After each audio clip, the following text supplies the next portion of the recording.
বিষ্ণুপুর থানার সোনামুখী সংলগ্ন এলাকার একটি নাবালিকা মেয়ে ফেসবুকে একটি হিন্দু ছেলের সাথে প্রেমে পড়ে এবং রাতের অন্ধকারে বাড়ি ছেড়ে পালিয়ে আসে। অনেকদিন পর তার মোবাইল ট্র্যাক করে কোনো রকমে বাড়ির লোক আরামবাগ বাসস্ট্যান্ডে তাদের হাতে নাতে ধরে ফেলে এবং তারপরে শুরু হয় বচসা, ভিড় যন্ত্র। শুরু করলে খবর পেয়ে আরামবাগ থানার পুলিশ পৌঁছে ঘটনাস্থলে বিবাদ মেটায়। নাবালিকা সহ ছেলেটিকে আরামবাগ থানায় নিয়ে আসেন। কি বলছেন মেয়েটির আত্মীয় পরিজন, কি চাইছেন তারা, দেখুন খবর আরামবাগের পর্দায়। আপনারা দেখছেন খবর আরামবাগ, যে কথা কেউ বলে না, আপনার পাশে, আপনার সাথে। মেয়ে কোনটা? হ্যাঁ, এটা ছিল। আমরা এখন ঘটনা বলছি, তো আমরা ঘটনা কিনা তোমাদেরকে বলবো কেন? ওর জামা থানায় বলবো। এই তোমরা যাও, চলো চলো। তোমাদের সাথে না কোনো সহি না। যাও, আমরা থানায় হবে। যাস না।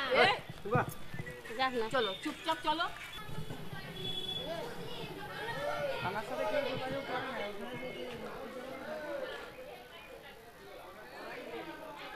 ছিল আজ বললো ডেকে আমাদেরকে ডকুমেন্টস দাও 5 দিন আগে। হ্যাঁ, বিষ্ণুপুরে বাইপাস, চিনেন কি বাইপাসে? হ্যাঁ হ্যাঁ, ছেলের বাড়ি জানি না আমরা। জানতে পারলেন বলছে, ও বলল মায়ের সঙ্গে দেখা করবো বলে এখানে এসছে, এই আরামবাগ। হ্যাঁ, নিখোঁজ। হ্যাঁ, বিষ্ণুপুরে, আমাদের বিষ্ণুপুরে কেস করা আছে।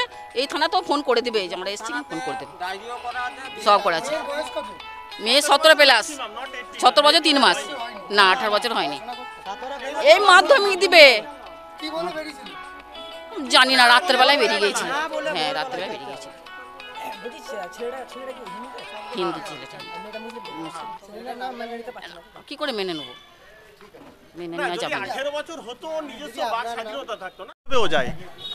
অ্যাকচুয়ালি দাদা দেখুন, ও তো 17 ইয়ার আর ম্যাক্সিমাম 18 ইয়ার হয়নি। তাহলে যেহেতু ওর তো বাবা মা এখন অধিকারী, আমি যতটুকু জানি, আমি এর থেকে বেশি জানি না, তো বাবা মার পারমিশন ছাড়া কি কোনো রকমভাবে যাওয়া সম্ভব বলুন? তো ব্যাপারটা হচ্ছে, যেহেতু আমরা মুসলিম ধর্মাবলী ও হিন্দু ধর্ম, সেটা ফ্যাক্ট না, আমরা ইনসান, ঠিক আছে, কিন্তু যেহেতু 18 বছর হয় নাই, মাধ্যমিক দিবে, ওই বাচ্চা মেয়েটা যদি চলে যায়, তাহলে মা বাবার অবস্থাটা কী হবে বলুন? সেই ছেলের কোনো রকম যোগাযোগ করতে পারছি না আমরা, বহু রকমভাবে চেষ্টা করেছি। হ্যাঁ, অভিযোগ করেছিল, এখানে পেয়ে একটা মিউচুয়াল করে এখানে আমরা বিষ্ণুপুর থানায় একটা রিপোর্ট করা ছিল, সম্ভবত সেই অনুযায়ী এরা নিয়ে যাওয়ার চেষ্টা চলেছিল।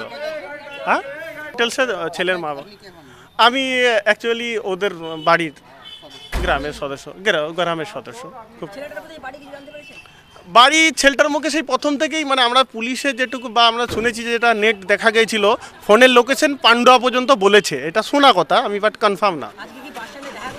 আজকে বাস স্ট্যান্ড থেকে সকাল থেকে আসছি করে মেয়েটা দেখা করাতে আসার কথা বলে আসছেই করছে, আসে না। তো আমরা যা হোক করে ওর পরিবারের লোক যোগাযোগ করে কোনো রকমভাবে বাস স্ট্যান্ডে পেয়েছে। এখন থানায় এসেছি। থানায় আমার নাম না বললে কি অসুবিধা আছে? করবেন, সেটাই আমাদের পক্ষে যথেষ্ট। হ্যাঁ, আমার বাড়ি বিষ্ণুপুর।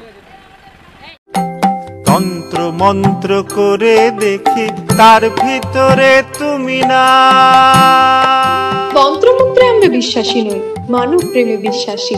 মানবতার বীজ বপনে 24 থেকে 28 জানুয়ারি আমরা আয়োজন করেছি আন্তর্জাতিক গোসাই পরবের। পঞ্চম বর্ষে তিঘুরির মাঠে পরবে থাকছে এদেশের পাশাপাশি বাংলাদেশ, রাশিয়া, জাপান সহ বহু দেশের বাউল পুকিরা।